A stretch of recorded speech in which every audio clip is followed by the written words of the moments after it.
podcast. It's our first episode. We're still playing with names, but if it goes well, we'll figure out a name going forward. Everyone's got a podcast. Why the hell not us? So, I agree.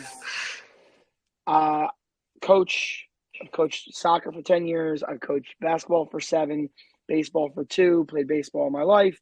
The only thing that doesn't make us professionals is that we don't get a paycheck for it, as Sal Licata would say.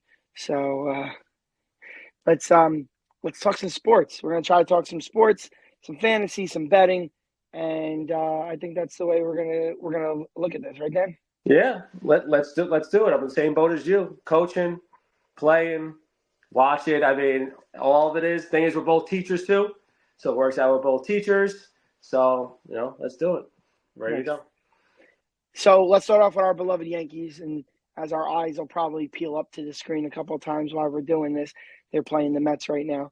But let's talk about our Yankees. What do you think? What are you going to say first? I'll let you have opening words. Well, obviously they got off to the fantastic start. It was April and May, and they were just dominating the league. I want to say that they were about 30 games over 500, roughly, when June came around. Even when Judge is struggling, Judge struggled in April. I think he only hit below 200. He obviously used May, and for the rest of the year has been great. Soto's been fantastic, and then all of a sudden June came around. July is almost over now, but basically most of July also they've been a lot under 500. I believe they are around 10-20 for about the last 2 months or so. Pitching hasn't been the same. We had a starting 5 between Stroman, Schmidt, Rodon, Cortez, and Heel. Basically kind of pitch us to the best ERA in at least the American League. And past month, it hasn't been great with the combination of everyone besides Soto and Judge not hitting. And thankfully, at least lately, our pitching's been getting a little better. Rodon maybe had his best start in 2 months. Yesterday, he had 10 Ks versus Tampa. I think it was 2 hits in 7 innings, which is a really good sign. Heel has looked really good the past 2 or 3 starts. So hopefully on the up and up, getting back into it, since we're kind of around Baltimore now and even fighting in the wild card a little bit. Yeah. I think as of today, they're 3 back in the loss column, 1.5 back overall of Baltimore. You spoke highly of the start of the season when I was thinking about what we're going to talk about on the podcast, and I started taking some notes. I did it yesterday. In the last 50 games, the Yankees are 26-24, only 2 games over 500 over the last 50 games. They were 1 game over 500 in the month of June, and then so my typical and what we talk about in our private life is a time to fire Boone. Is a time to just get another voice. Is it time for Cashman to finally be on the hot seat? You know personally that I've not been a supporter of Cashman. Listen, do I think Boone could do a better job? Sure. But I think this is his fault? No. I think that it lies more with the man who made the roster. I get that same roster went on a tear that the first month and a half of the season. But overall, the construction is what the problem is, in my opinion, is that the same issues we have are always going forward. Now, I think he did a great job getting Soto. I don't think he gave him much when it comes to prospects in the line of, if you look at what they're doing in the San Diego organization right now, he didn't give up too much. King doesn't have Michael King's doing all right. Yeah. He hasn't looked like the dominant force everybody was worried that we were giving up. But I mean, I have a graphic for you, Daniel. I had to pull it up. It's not letting me flip the screen, so we're going to diss that. But the graphic I have, I'll just give you a quick synopsis to it, because one of my questions I have for you is, are we going to waste a very good year to great year for both Aaron Judge and Juan Soto? They're legitimately 1-2 in the league in WAR. Not 1-2 in the league, but I want to say Soto is tied for second with Gunnar Henderson in WAR. Judge is in first place. They both have the 1-2 in OPS. They are both Soto's just slightly under 600 slugging percentage. Judge's over 600, over 675. They both have on base percentage of 435. These are insane years. So this might not be all around team. I think you got to go for it. Yeah, no, of course, especially with Soto on the 1 year deal. And I mean, most likely he's going to go around the money, but I'm sure he wants to win somewhere. I mean, I know he was in Washington when he was 19 or 18 years old, and he went to the World Series, and I believe he played really well in the World Series too. And that's when he was kind of like his coming out party. But the thing is there anything we can do? Is it trade deadline stuff? Is it? I mean, I kind of got a report today that Stanton's he's going to be back probably by next week, early next week, I believe it is. I heard that Dominguez also might be doing a rehab start like later this week. I heard 8 weeks. I thought it was supposed to be the end of August, but seems like he's supposed to be back. Yeah, hopefully we don't have to see Grisham as much. That, and also I do want to trust somebody like Verdugo. I like his attitude when he's on, obviously, when he's on. I remember the beginning of the year against that Boston series. I remember he hit that fly ball to center field, that homer that crushed it, and he was just wolfing it up around the bases. And now he looks lost. And can we stick with Verdugo? Because if Dominguez is coming up, that's where he has to go. Or at least, I mean, between Soto, Judge, and Dominguez, between left, right, and center, can figure how it is. But what can we do? What do you think we should do? I mean, I think you got to go for it, but I think it's in the shape of getting some help through trades. And I actually thought about when we talk about the trade market, it's going to be expensive. I mean, we're going to talk about the Mets in a minute too, a little bit, and both teams are amongst other teams that need bullpen help. Everyone seems to need bullpen help. I think both the Mets and the Yankees could use maybe an infield bat. Obviously, with Dominguez coming back, then you slide Grisham to the bench, or you can platoon if Verdugo still is not hitting lefty pitching. So I think maybe going out and getting a stick for the infield. I heard today on the Fan, Evan suggests Wilmer Flores. I don't think it has to be a game-changing bat. I don't know if you're getting McMahon from the Rockies, so maybe it's a utility type of guy like Wilmer who can play a little first, a little third. I don't think DJ should be in the lineup every day just because he's DJ LeMahieu. So yeah, no, and I mean, he did end up getting his first homer yesterday, whatever that means. I think he has actually a single today, just tonight. Just looking at it really quick. I mean, it depends how much that Boone Cashman is able to with Verdugo or Torres. I mean, if Rice seems to be struggling, is Rizzo going to come back whenever he eventually comes back? I mean, is it worth? I mean, personally, I don't think it's worth trading Spencer Jones or Dominguez. Is there? But I don't think there's anyone out there that's game changing for them to do it. I do think they need bullpen help. I know we didn't really talk about bullpen, but I mean, bullpen is.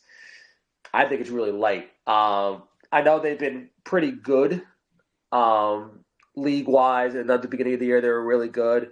But we have Holmes, whose overall season, I know how you feel about Holmes. Holmes has been pretty good most of the year. Weaver's been pretty much our high-leverage guy, like our eighth-inning guy. Kane Lee's up and down. I mean, he's been pretty good. But I think we need another arm, whether it's I heard they're saying Chad Green, maybe just someone else. I heard Tanner Scott from the Marlins is out there still.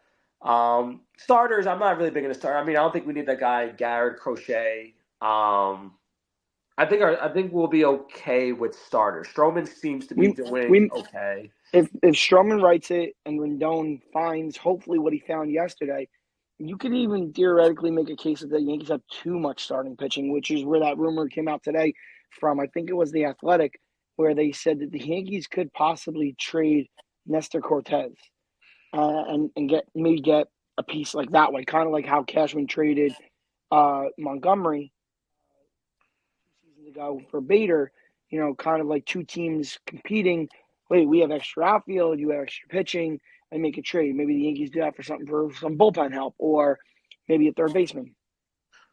Might have to because we also have Clark Schmidt that's also coming back soon. So that's And people, we're not gonna have a 6 man rotation. a So lot of like people, I listen to more WFAN than probably most people. I listen to too many callers, but a lot of people forget how good Clark Schmidt was. Heel was lighting up the league. Clark Schmidt was literally a half a step behind him before he got hurt.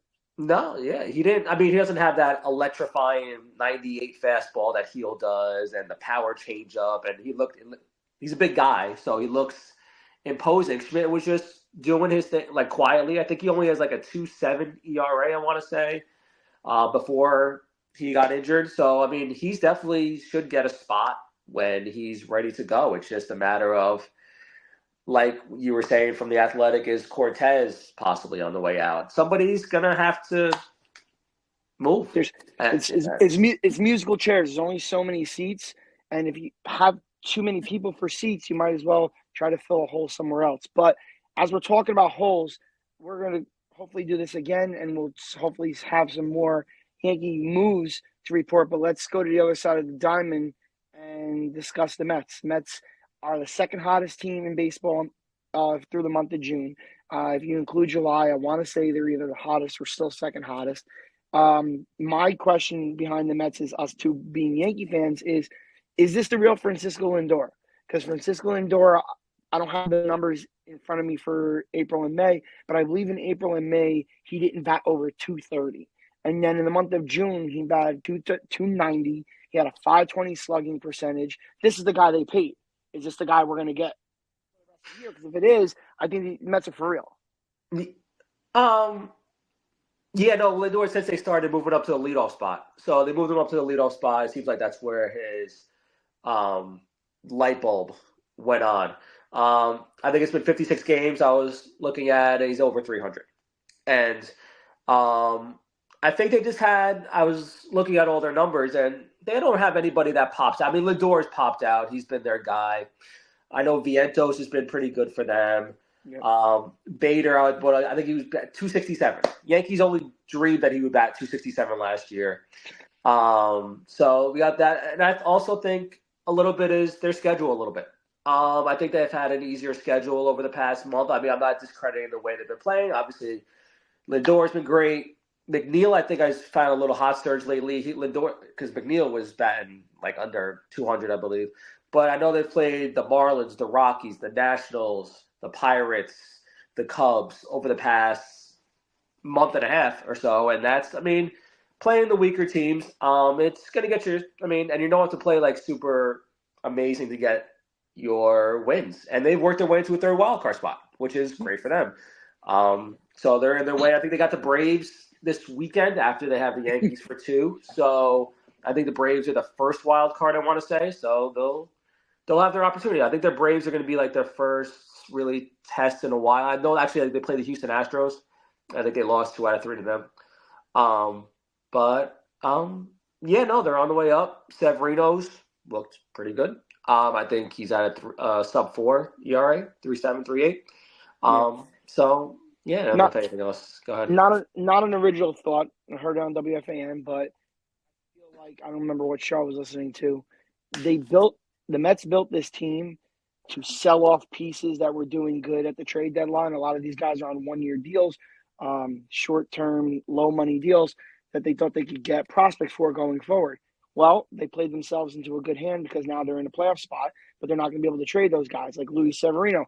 1-year deal, but Louis looks really good. Looks like he found some of the good years he had with the Yankees, and I wish him the best. But now the Mets are kind of stuck between a rock and a hard place. They have to go out and try to go for it, especially with Steve Cohen talking about, all his money and everybody, all the Met fans. Oh, Steve Cohen's money, Uncle Stevie's money. So it's time for them to take on a bad contract. Go to a team that maybe wants to get rid of an overpaid outfielder or something that has a relief pitcher that would be a stud for your 8th inning guy or 7th inning guy to open up in the chain of succession to get to Edwin Diaz, who will probably still remain your closer, although he's been really rocky. here and there. But Yeah, no, yeah. Just to finish that up, I mean, they got a choice. I mean, I didn't really look up what their farm system is like, but I don't know if they really have anybody. I know they got not much. supposedly Acuna's the younger brother of Acuna, Luis Angel, I believe his name is. I think he's, from what I hear, he's tearing it up in the minors. But they just got him, and he's supposed to be that they're one of their future guys, as you were saying, for the future. I mean, if they're going to go for it, do they have to take on a bad contract? I guess someone who I wouldn't even know someone they could go after. I mean, bullpen help. I know they need bullpen help because you said Diaz is pretty rocky up and down. Nunez, I think, has been a pretty good eighth inning guy. They haven't got in Nunez, but yeah, they got a lot of decisions to make at the deadline, especially now that they're in it. Are they going to tell their New York fan base that we're selling, even though we're in the playoffs? But I don't think they can sell. I don't think they can really do that because they're in the playoffs. You can't really sell once you're in the playoffs, but Yeah. they got a lot of things to worry. All right, so let's do a quick pivot to football. And before we get local, let's talk a little bit about some of the landscape. We both follow a lot of football, especially when it comes to fantasy, but we'll talk fantasy in a little bit. But something I had written down that I wanted to talk to you about was quarterback battles. So in Denver, we have the ex-Jet Zach Wilson versus the kid Bo Nix. In Minnesota, we have the ex-Jet Sam Darnold. You have JJ McCarthy. And then you have the Pats mess. And not that anybody is pushing Drake May there, but you have Jacoby Brissett, who is a veteran there, and you have the kid Milton, who a lot of people thought was really raw but had a really good arm. And they still have Zappy. I think they still have Zappy over there too. I think Bailey Zappy is still over there. So there's a lot going on. What do you think? What do you think shakes out in those places? You think the kids start or the vets start and the kids come in later? I think Bo Nix gets starting job. More because the Zach Wilson, I think he just needs to sit somewhere. That was a plan when he was with the Jets last year, was to sit behind Aaron Rodgers and just watch him.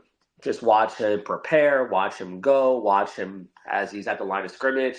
And he was thrust into the Buffalo game week 1, and he had his moments just like he did in years past, but not a lot of bad moments.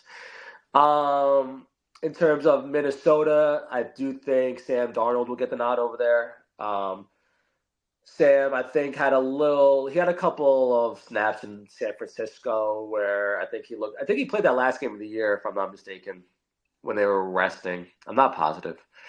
But I think Sam Darnold will get there just because also a veteran. Justin Jefferson is also there. So he'll be smart enough to throw it up to Justin Jefferson whenever he needs to. In New England, I think we're looking at I'm going to say Jacoby Brissett just to start the year. I think that might be the closest one between Brissett and May. May's eventually going to take over, which is whatever, week 5, week 6, week 4. Depends what start they get off to. And was there one more we were talking about? No, just Denver. That was 3? Just okay. Denver, Minnesota, and the Pats. Okay. Yeah, I mean, I don't know. Yeah, go ahead. I think if Denver's smart, they realize that they're not ready yet to compete, and they should let Zach Wilson take a couple of lumps the first couple of weeks, and then bring in Bo Nix. I'm not saying Bo Nix doesn't start, but maybe Zach Wilson takes the beating for the first 4 or 5 weeks, and then let Nix come in and start. As far as Minnesota goes, I think they're going to try to squeeze a playoff run. If they could start with Sam Darnold, they could start 3-3, 4-2, 5-1, 5-2, 6-3, something like that, and kind of those weapons that they have, because they still have weapons. And I know Sam Darnold's the quarterback, but maybe you learn something in San Fran. Sometimes there's a resurrection of a career, and maybe you learn something in San Fran, and now he's going to be just a solid quarterback who has probably the best wide receiver in football to his right or his left. And then you have a very competent slot slot guy. And they brought in Aaron Jones, who I know is always hurt, but if he's healthy, that should help him. So maybe Minnesota tries to go for a quick playoff push. And I already predicted in our year long predictions that I think the Pats are going to have the first overall pick. I think they're atrocious. Drake May, the Giants were very high on him. I'm not as big of a supporter or fan him coming from UNC, but maybe you just let him start from week one. Let him take all those lumps so that if you're ready to compete by next year, because the defense is already pretty decent, Yeah. then maybe he's fully ready.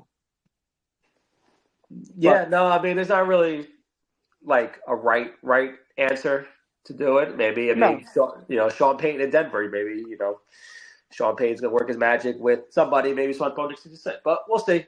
As yeah. training camps come and go, we'll see what's going on. We'll do a quick look in real quick before we leave football on the Giants and Jets. I'm a Giant fan, so I'm just going to propose to you the situation, and I'll let you give your honest, impartial opinion. Um, well, it looks like the report's saying DJ is going to be ready, health-wise at least. But are we going to get the DJ from last year, who was statistically one of the worst quarterbacks in the NFL, or are we going to get at least somewhat of the DJ from 2 years ago, where he led the Giants to a playoff victory against Minnesota? I mean, it's all going to depend on the people around him. I mean, if he's healthy and his offensive line is standing up and is good and healthy, then I don't I like you don't just he went through a season. I know they're saying it was mostly that also it was Dable that kind of got in his face. I remember that week 1 2 years ago where he threw an interception and then he was all in his face about it, like why the f are you doing this? Why the f are you throwing picks? And that got the whole fan base like outside, like on media, everything, all excited. And then he went for 2, I think, that game too, and then they ended up winning the very week 1 2 years ago. That stuff doesn't just go away. I mean, I think they're free agents they picked up some pretty good guys. I know the big thing is they lost Barkley, they lost McKinnon, who got probably I think overpaid by Minnesota. Was it Minnesota? I want to say Or it is it was Washington? It's not Washington. It's Green Bay. Was it Green Bay? It could Something tells me Green somewhere, Bay. yeah. But yeah, you got the second most, I think, paid for safety, and that's probably gonna be most. So they'll probably be the better for it. But they picked up a couple offensive linemen between Runyon and Illuminor. I like their free agents. Singletary, I think, is a solid back. He's not Barkley, but he's a solid back. He can pass protect. You can hand the ball off to him at the goal line if you have to. You can give the ball to him and trust him. I like kind of just like just before going back to you real quick. I mean, I know Brian Burns was the sexy one. You could talk about Burns. I like Isaiah McKenzie. They picked him up from Buffalo. I mean, just a slot guy that they Slot can guy. really fast slot guy. Another Buffalo guy from that day ball, Joe Shane, Tree. I like Isaiah McKenzie but I think as long as he's healthy, I mean, which I guess is a big if nowadays between necks and knee. I know last year he was all banged up with every body part imaginable. I think if he's still standing, he's your guy. And at least Drew Lock, I think Drew Lock's competent enough. Why not? He played well for Seattle. And, I mean, you can go ahead and see what you think. But I think they'll be Yeah, okay. yeah. No, I'm not the biggest Daniel Jones fan. I didn't like the pick when it happened. I respect him for playing tough. The kid always gets his butt kicked. The Giant offensive line sucks. And I'm hoping that a couple of the additions they made this year, going and getting 2 veterans on the offensive line helps. I hope that Andrew Thomas can stay healthy. I think Malik Neighbors is going to be an absolute monster. I don't watch that much college football, but LSU was one of the teams that I saw several times last year, and he's just an absolute animal. Pro Football Focus had the Giants offseason moves at A minus. I like them. I don't know if it was A minus. I don't know if it was in the A category. I think Burns is a beast, and I think bringing Singletary was solid for a replacement for Saquon. I don't believe they should have given Saquon that money. I'm gonna go back and watch the Hard knocks. Hard Knocks. I haven't gotten a chance to watch it yet, but I'm going to watch it. And I agree with Shane and Dayball not wanting to commit that much of your salary cap to a running back. There's a lot of positive talk, and obviously I'm a Giant fan, so it's in the Giant bubble, but there's a lot of positive talk about the kid Tracy that they drafted that will also help in the running game. So there's that. McKenzie, you said coming in, I think will help teach Wandell how to be a very effective slot guy because Wandell has showed when he's healthy, he can be effective too. So we'll see what happens with the Giants. But let's move on to one of our lightning rod topics, which always sends our group chat into a disarray, is when we talk about the New York Jets and Aaron Rodgers. Aaron Rodgers, a couple of questions I have is he going to be healthy? I guess it's anybody's guess. I think he will. I honestly think 2 years ago he had the thumb issue, played through it. Last year with a freak injury, popped his Achilles. Now he's older, obviously, so it could happen again. But I just think that if his Achilles doesn't pop and you get 70% of the Aaron Rodgers that was MVP Aaron Rodgers, just 70, I think the Jets will win the division because I think Bills lost too much. And we'll talk Dolphins for a second or two to appease our other good friend Rocco. But I just think that he's got all the weapons. The defense is great. I think he's going to be good, but I know you guys don't see it the same way. What do you think? No, on paper, the Jets have the best or second best, top three if you want to go at the bottom of the spectrum, rosters in the NFL. They should be, with everybody healthy, they should definitely be, I mean, I guess this is light a playoff team. But it all depends on Aaron Rodgers. And the thing is nowadays, so he didn't play last year. And the year before, I know he had a hurt thumb, but supposedly, I know he had a decent year, but he had a hurt thumb in Green Bay. So basically, this is his first year healthy in 3 years. And I'm just not convinced that he's going to be great. But I guess he doesn't have to be great. But also, I think football is one of the sports that coaching really matters. And is Robert Saleh that guy? Is he going to make the right calls? I forgot who's their offensive coordinator. Hackett. Nathaniel Hackett I know that's Aaron Rodgers' best bud. Yep. Is he gonna? I guess Aaron Rodgers can kind of call his own plays, so I don't know if but it's one of those things. The Jets are a lightning rod, and I know they're kind of already attracting negative attention with Hassan Reddick. That's not reported because of contract reasons. They just traded for him a couple months ago. For a third round pick, almost second round pick. So that's another thing. I mean, third round, if he plays well, it could be a second round pick. Yeah, and I mean, this is probably a thing where this happens in training camps all the time, where the guy sits out and they both kind of have their own numbers, and eventually they'll come together their own number. I'm not concerned that he's going to miss any time or anything, but it's just one of those things that just kind of comes. And this is Saleh's last hurrah. If he's not getting, I think they need to at least get to the AFC Championship and run into maybe the Patrick Mahomes. If it's not Patrick Mahomes, then they should go to the Super Bowl. But we're gonna see. Aaron Rodgers. I know you have him a lot higher. I don't think their defense is that amazing, wonderful. Even though on paper I know it is, I think teams are kind of lining up on him a little bit because of Zach Wilson. I know most betting sites have them only at 9.5 wins. I think over under at 9.5 wins. I want to say, which you would think is low for one of the best rosters in the league. So, I mean, we'll see. I probably have him around the 9-10 wins. I haven't looked game by schedule, but if Aaron Rodgers is, it's all on Aaron Rodgers. I don't think he's going to be great. He'll be good.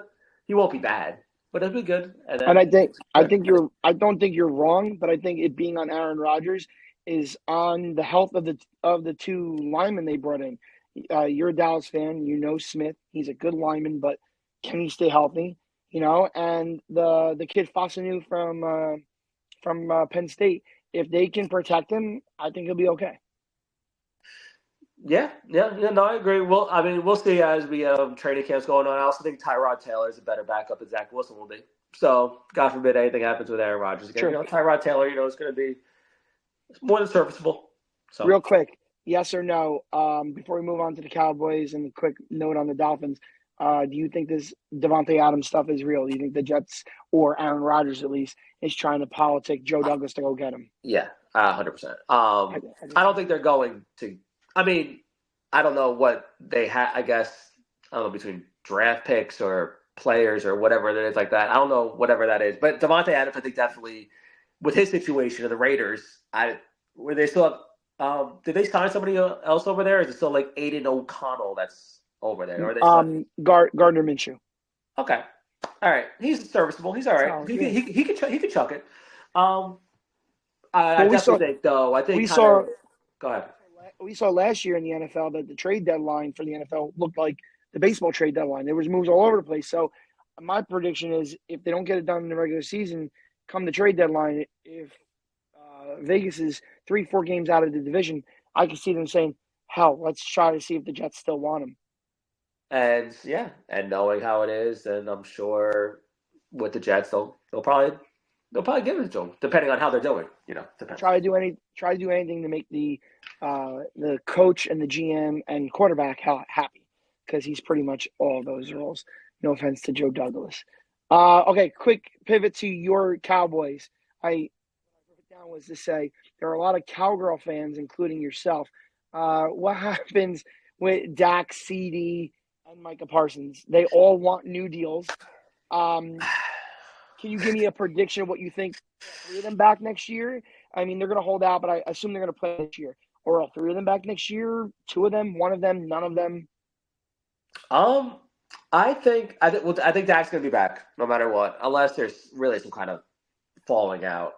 I'm not necessarily thinking contract's going to get done this offseason. I think his will wait till next offseason to get done. He's going to get, unless he has some kind of season-ending or career-ending something, he's going to injury.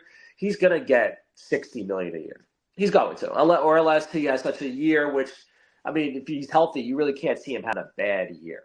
So he's gonna get the bag no matter what. CeeDee Lamb's gonna get paid. I think CeeDee Lamb gets paid this offseason, just because of Jefferson. He got his money in the offseason. I don't think he's really up to Jefferson money, but he's right there. He's in that top echelon. Maybe a little below the whole Jefferson, Tyreek Hill, Jamar Chase, that kind of thing. We can discuss that another time. I think Parsons is kind of a big one. Just from stuff that I'm hearing, it seems like, I mean, it's not all positive things between his podcasts that he does, and he's always talking about other things on his podcast. I eventually think they keep him. I think they all get paid. But that's kind of the reason why I feel like every offseason Dallas doesn't really do anything of crazy note. I always feel like they're trying to shed money or they're trying to get under the cap. Yes. Dan Quinn went to Washington. He's their new head coach from defensive coordinator. But Mike Zimmer he wasn't. Did he take the year off? I know he's in Minnesota. He was their head coach beforehand. Do you remember where he was? I don't know if he was somewhere last year. I don't know, but he's their new defensive coordinator. He's a proven name. He's a good coach. So it's about to see how it is for him. It's all about the postseason. That's what it is. I don't see any way really that Dallas doesn't make any type of playoff run between Dak, Lamb. Basically, we still have. I know we brought in a linebacker, Kendricks, just to kind of. He was on the Rams for a while. He's a decent linebacker to kind of give some extra depth. Kind of know with Van Der Esch, he was out. He seems to be always out. Lost Pollard, which obviously is a bigger loss. I mean, but brought back Zeke. Yeah, brought back Zeke. We still have. I mean, Dowdle was okay for us. Deuce Vaughn, I think, we get a little more into the passing game in terms of a third down back. Tyron Smith, he was a bigger loss, but obviously the bigger money went to the Jets. Off season though, it's not really going to be about like matchups or anything like that. It's going to be more. The Mets. Sorry. Okay. I'm watching too. He didn't catch. Crosses Verdugo can't catch. All right. So, all of a sudden, you can't play the outfield. No, All right. But it's going to be in all types of contrasts to see. It's not really going to be any terms of matchups or anything or battles in the training camp. It's going to be just see if Lamb gets paid. Dak's going to get talked about every day in terms up until opening day, Yep. opening night. I'll So tell it's just going to I'll tell be. Go ahead. I'll tell you right now because when you were talking about Dak in the beginning, was going to interject, but I figured I'd wait till you to finish.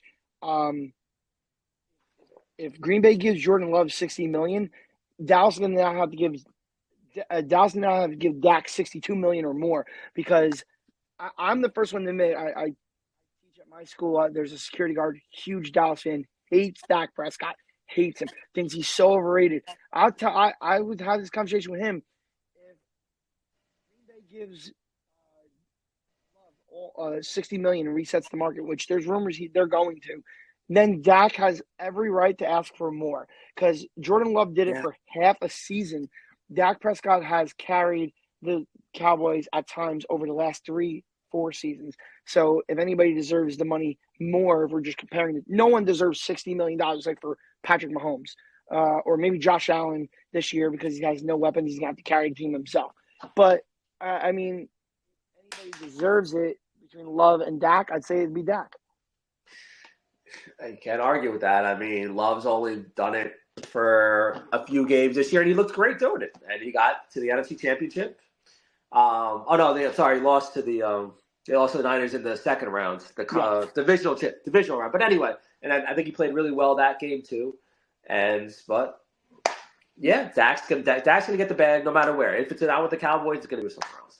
And then that gives us a good handoff and pitch right to the next topic, which is our boy Rocco, Tua. Is Tua going to get paid?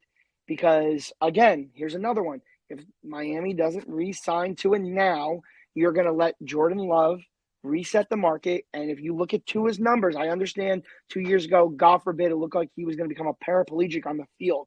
That's how bad it looked. And unfortunately for him, everyone's going to mention that. I had an discussion argument with Rocco the other day, is that everyone always mentions that. They're going to keep mentioning that every year. I said, listen, last year was just 1 year removed from it. We're right now 16 months removed from him looking like he was going to never walk again. I go, you got to show me a little more, at least in my opinion. But the longer they wait, if Jordan Love gets money and then Dak gets money, now Tua's going to want more money because Tua's going to say, my stats are comparable with Dak's stats, not comparable with Love, who's only did it for 5 seconds. I want to get paid like that. Yeah, no, I mean, quarterbacks, it's all about who's getting paid last, and whoever gets paid last, the other person who has to get paid is going to compare. And especially if Jordan Love is going to resign, get the extension, then there's no reason that Tua or Dak, or, I mean, most people really, that this year aren't going to get their money. I think it's a two. I mean, I think he's been great with McDaniel. I think John Smith, their tight end that they just picked up, is going to be huge for them. Yeah. He's a huge pickup. It's just only going to help Tyreek and Jalen Waddle in the passing game. So definitely going to think it's going to help. Yeah, we're going to see if Tua gets paid. He definitely should get paid, I think. I was a little down on him before. But his last year showed me really good things. He's really efficient in the way he throws it. He looks like McDaniel has like a complex offense, and it looks like he ran it great. Him and Tyreek were throwing it all over the field, and I think it's going to be. We'll see what happens. I think he should get paid though, and I think we'll be an interesting offseason. Real quick, as we pivot over to a sensitive subject for you, I will say that I think if Miami is going to win their first playoff game, they have the longest drought in football not winning a playoff game. They got to get the first or second seed because they were at times just as good as Kansas City last year. At least their offense was, and they got annihilated in the cold weather.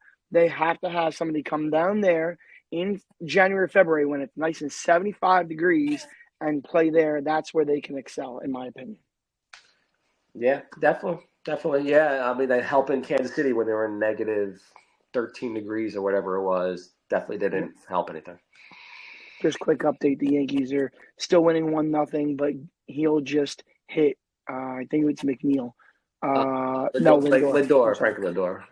Hit him in the back elbow, and now bases loaded. 1 out or 2 outs? One, I lost track. one. Okay, so something that is near and dear to my heart, and I've done a lot of work on it before I even realized we were going to do this podcast, and kind of use some of that work to write some notes on it. Fantasy football. And, I run the league that Danny and I are in, and our friend Rocco, and then a bunch of other people that we met when we used to work at the Sports Authority. I've probably done, it's over 50 at this point, but I wrote down 50, so it didn't look like it was more excessive than it really is. Mock drafts on Yahoo, and it's only July 23rd. So something I've noticed, and I'm just going to mention a couple things I've noticed for some of these mock drafts, and I'm sure Danny will have a couple comments for those, is people I'm scared other people seem to be high on, where they're drafting them earlier than their ADP is a lot earlier than I would personally place it at. Marvin Harrison Jr., I think the kid's going to be a stud, but I don't trust Murray to stay healthy. I don't know what that offense is going to look like. He may be excellent, but I'm just a little worried. Devontae Adams, I don't know. Is it going to be Aiden O'Connell? Is it going to be Minshew? How much are they going to throw? They have the kid White that's taking over for Jacobs. So I don't know what that offense is going to look like. Nico Collins is going in the second to third round. And I don't understand why, because when him and Tank Dell were on the field at the same time, I want to say their fantasy difference was like 1 to 1.5 points a game. And Tank Dell is being drafted, I understand, coming back from injury, but several rounds after, around like 6 or 7. And now you add in Steph Diggs to that mix. So I believe that there's a lot of mouths to feed down there. I think that's far too rich for Nico Collins. Sam Laporta, I still think he could be tight end number 1 this year. But I don't believe the difference between tight end 1 and tight end 4 or 5 is going to dictate taking Sam Laporta in the second to third round, or tight end 5, which would be a Kittle, an Andrews, a Kincaid, 5, 6, 7. Those tight ends you can get in the 6th, 7th round, as opposed to 3 rounds earlier having to commit to draft Laporta. And I had a running back I thought people were too high on, Stevenson. I don't think we talked about the Patriots before.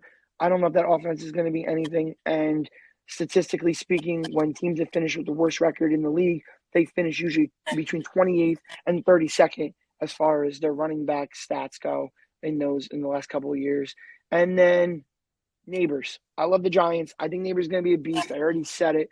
But there's some people that I see in some mock drafts and a bunch of mock drafts that are taking them toward the end of the 4th round. There are far too many other options of solid veterans who are going to more catches consistently, especially if you're in a PPR league, than Neighbors, because you don't know what you're getting on a game-by-game basis until Daniel Jones proves otherwise. Yeah. I haven't done as much fantasy as you have yet. You kind of went very eloquent on your breakdown of a lot of positions. It was great. I kind of don't have to really do too much now. It's just great. I mean, you kind of just told me everything. Just quickly, with tight ends, I know there's a lot of tight ends this year. In terms of, I know Laporte is up there between, and then you have Kelsey, who's just going to always be there. There's another young tight end that I'm kind of missing, too. Who are the top? Do you remember the top tight ends by any chance? You got the normal. You have the Kincaid is young. And Kittle, the Andrews. I forgot you have Andrews. Kittle, Andrews. Okay. Yeah, and I know there's a lot that are below him, too. Wide receivers, I agree with Adams. Adams was kind of like that last year, too. I believe I had, when we did our fantasy draft last year, I had an opportunity to pick up Adams. Or actually, he went later. I actually had an opportunity twice to pick him up, I think. Because I remember having the 10th pick and it snaked around. And I didn't even pick him up once just because he didn't have a legit quarterback. I forgot who their quarterback was. I think it was Derek Carr. It was still Derek Carr. No, he was lost last year. It wasn't even Derek Carr last year. Derek Carr was 2 years ago. But yeah, that Adams fell. And I know Adams still had a pretty good season, I believe, with O'Connell and the other people that they kind of decided to trot out there. Um, but yeah, Adams is definitely a big look at. I'll definitely do my research a little more as we get into August. But yeah, definitely future podcast definitely gets more into some fantasies and definitely picks and under or over unders kind of thing. Yeah, I had some things I was going to say about other some sleepers and some guys that I'm reaching on, other people aren't, that I think are going to have good seasons. But I'll say that for a future podcast. So that'll move us out of fantasy football. Still kind of early. You still have usually 3 to 4 weeks from now until your real draft is taking place. So we'll do another one, at least one more, or more than that before that Labor Day weekend. Basketball, the Knicks, Bridges, and a healthy squad. I just wanted to quickly ask you, as a Nets fan, where do you think they can finish? Me personally, I think they could challenge Boston. I'm not saying they're going to win, but I watched a Knicks team who was decimated. OG hurt, Randall out, Mitchell on a bum leg. I saw the Knicks team almost beat the Pacers and then push it to get to Boston with a shell of a team that they had from the beginning of the year. So I think with Bridges, I want to say sky's the limit. I'm not going to say championship, but I do think they can contend with Boston if everybody's healthy. I you probably will never believe me what I'm going to say, but when they're healthy, last year they were healthy. They played Boston a couple times, well, obviously 4 times, but I remember in the March they played them a few times, and I think they blew them out a couple times. And I know it's a regular season. Regular season's different. I'm not saying that neither team, Boston wasn't trying or anything, but they're a really good team. They're a good team. I do think Hardenstein's a big loss. I think that's actually a huge loss. I think that's a lot bigger than people are saying it out to be. Just because, like, not exactly as rebounding, or it's not like he's going to deal Joel Embiid or anything like that. But I think that they were able to kind of feed him to the high post, and they were able to kind of play make. He was also a really good passer too, and able to hit the cutters like Hart and DiVincenzo or anybody that was just cutting. I think he's a lot more than just kind of his stats would go to say. Hence, that's, I guess, it's OKC gave him $30 million a year for that. Yeah. So I mean, they're a really good team. I do think Bridges. I never thought the Nets would get rid of Bridges. As a Nets fan, I won't go too much of the Nets. Nets are rebuilding. We don't need to know about them. They're getting rid of everybody. It's fine. I had a question for the Nets, but finish your opinion on the Knicks. Go ahead. His defense, I don't think is as great as people are throwing it out to be. Just seeing, I don't know if it was because he was the number one option in Brooklyn. So if he exhausted most of his energy being that guy, and then he wasn't, I'm not sure, but he seems like an Iron Man. He plays every game. I think he's played every game in his NBA career, college career, high school career, all that kind of thing. Bridges will be good for them just because he won't have to be the first option or the second option or maybe even the third option. So, I mean, he'll be okay sitting in the corner. He has his moving. He does move well without the ball. Defensively, I think it's way too below. I think OG is far and away a better defender than Bridges is. But you should have a good team. I do think you need to have another big down the road. I mean, we have plenty of time to talk about that stuff. But go ahead with your Next question. Yeah. I'm eagerly waiting for this question. I'm sure you are. I don't know. I really only watched what I saw clips-wise on Bronny James and Scottie Pippen's kid. So tell me a little bit about this kid Wilson, who won the Summer League MVP. It sounds like there's some talent there for Brooklyn. Yeah, no, he's no, Jalen Wilson. He's a second-round pick. Went to Kansas. He's one of those kids that went to Kansas, went for all 4 years. So he wasn't the hot prospect that we see that all these guys are coming out after 1 year, or they go to playing in France or whatever it is. So he went to Kansas for 4 years. Second round draft pick. He's a really good He's a 3-and-D guy. He's going to be a 3-and-D guy. He definitely could be. I think his ceiling could be if you're called a championship team, he'll be that guy that could just kind of stand in the corner, and he'll be that fourth guy. He's got a really good shot. He's got size. He's got length. He's a good defender. really smart guy. He played a little bit last year on that team. I believe he was around the. I think he should have played more with that coaching carousel that the Nets had. But he definitely with this year should definitely get a lot more time with Bridges out. So it's basically just Cam Thomas, Jalen Wilson. We signed Nick Claxton, which is good. But I think the next ones we kind of got to get rid of some vets. But Jalen Wilson, he's very good. I think he's one of those finds. It seems like Sean Marks. I know he gets a lot of flack from when the media decides to talk about the Nets for 5 minutes, and Marks usually gets all the flack because no one else really pays attention to the Nets except for us six fans. So he's going to be a contributor to the Nets this year. He'll be a good one, and they re-signed him, and I think he's going to be really good for them in their rebuild. And just quick before we move on to the last two things I have here, Cam Johnson gets traded because I know there was rumors. Maybe you guys need some more second-round picks.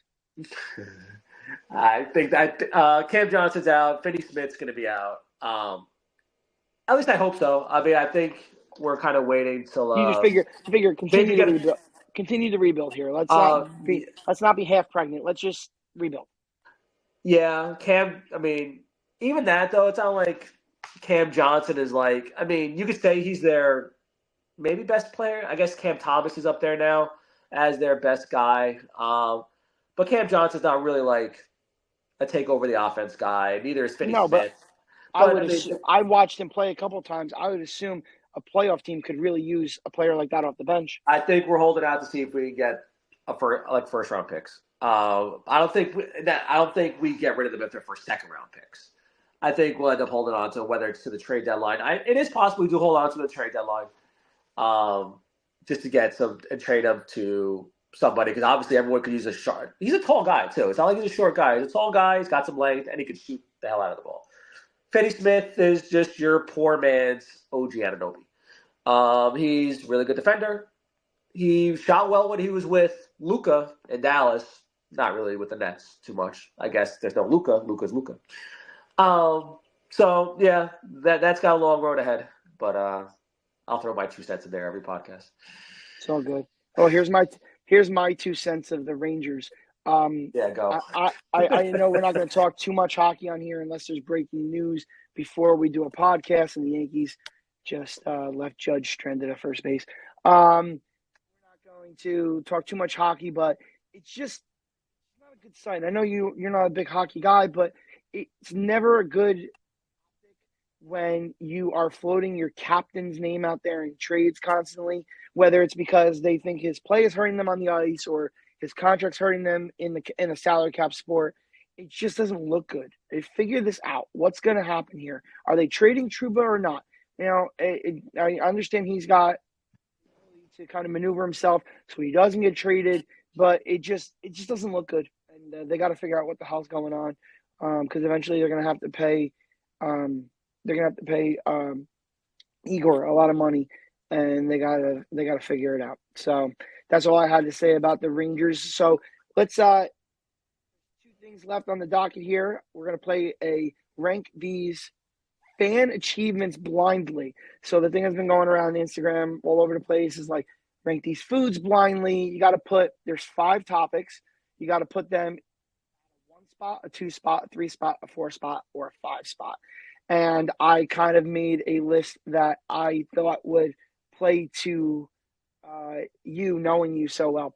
So the first one on the list is an NFL fan team championship. So in your case, the Dallas Cowboys. Cowboys winning championship. Okay. Oh, where would you put that? I can't hear all 5 first. I got to go. Nope. Blind ranking.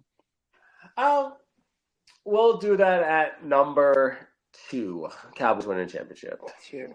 Okay. Second on the list here, a fantasy championship. Personal fantasy championship. So over the years, I haven't won a championship in a long time. It's been a while. And at the very beginning of my fantasy career, I'd be like, all right, I'd like to think I know a pretty decent amount about football. I'll win a championship eventually. It's just going to happen eventually. But now, as it kind of goes on, it's been a long time now, and it's kind of climbing the list now. It's just almost like one of those things you kind of have to do. It's almost like a bucket list at this point, kind of thing. Like it's one of those things that, like, if I don't do it, like all this watching TV for all these years is just almost going to kind of, I don't say a waste, maybe a waste. I'll go. I have a feeling I'm going to change this. Am I allowed to change it? No, it's locked in. Uh, I assume you're going 1 or 3. yeah, I'll go number 3 because I don't know the other 3. We'll go 3 for that. Okay. Hitting a 10-leg NFL parlay at some point during the season. Yeah. Let's say 5 to win $150. Nothing big money, but it's like the prestige of talking to your boys. Look, I just hit a 10-team parlay, $5, 150. It's not game-changing money, but it's like good to have that. I mean, knowing me, I probably would have cashed out probably like 11, like 9 of those, like 8 or 9 of those, like through, and I would have figured out the next day later, and then I would have had a bunch of texts telling me how much of an idiot I was for cashing out. I'll put that at number 5. I'll put it at number 5. We still have 1 and 4 left. Second to last here, a viral sports podcast.